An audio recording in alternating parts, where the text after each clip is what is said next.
ಸಾಕಷ್ಟು ಪಾಪ ಅಲ್ಲಿಯ ಮತ್ತು ಇಲ್ಲಿಯ ಪ್ರತಿಭಾವಂತರು ಹೋರಾಟಗಾರರ ಮೇಲೆ ಹೇಳ್ತಾ ಇದ್ರೂ ಹೋರಾಟ ಮಾಡ್ತಾನೆ ಇದ್ದಾರೆ.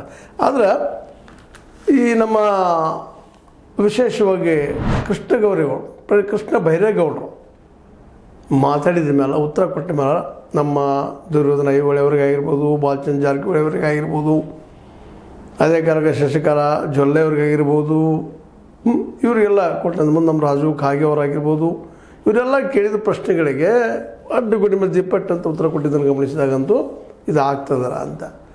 ಜೊತೆಗೆ ಇವತ್ತು ಏನಾಗ್ಯದಪ್ಪ ಅಂತಂದ್ರೆ ಸಿದ್ದು ಸೌದಿ ಅವರು ತಮ್ಮ ಅತನಿ ಪರವಾಗಿ ಬ್ಯಾಟ್ ಬೀಸಿ ಸಿದ್ದರಾಮಯ್ಯರ ಕಿವಿಯಲ್ಲಿ ಒಂದಿಷ್ಟು ಮಾತಾಡಿ ಹೋಗಿದ್ದ ಮೇಲಂತೂ ಇನ್ನೂ ಇದು ಆಗ್ತದನ ಅನ್ನೋ ಸಂದರ್ಭದಲ್ಲಿ ಒಂದು ಆಶಾಧಾರೆಯ ಒಂದು ವಿಚಾರ ಏನಪ್ಪ ಅಂತಂದ್ರೆ ರಮೇಶ್ ಕತ್ತಿ ಅವರು ಸಹಿತ ಇವತ್ತು ಒಂದೇನೋ ಅಧಿವೇಶನ ಬಗ್ಗೆ ಟೀಕೆನೂ ಮಾಡಿದ್ದಾರೆ.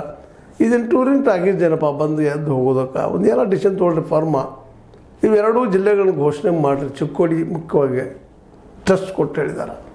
ಅಂದ್ರೆ ನಿಧಾನಕ್ಕೆ ಇದು ರೂಪು ಪಡಿತಾ ಇದೆ, ಇಲ್ಲಂತಲ್ಲ. ಆದ್ರೆ ಇದು ಈ ಅಧಿವೇಶನ ಮುಗಿದ್ರೊಳಗೆ ಆಗ್ತದನ ಅಂತ. ಯಾಕಂದ್ರೆ ಈಗಾಗಲೇ ನಿಮ್ಗೆ ಗೊತ್ತದ ಈ ಅಧಿವೇಶನದಲ್ಲಿ ರೂಲಿಂಗ್ ಪಾರ್ಟಿ ಕಾಂಗ್ರೆಸ್ ಅಂತ ಅವ್ರೊಳಗೆ ತಿಕ್ಕಾಟ ನಡೆದು ಕುರ್ಚಿದು.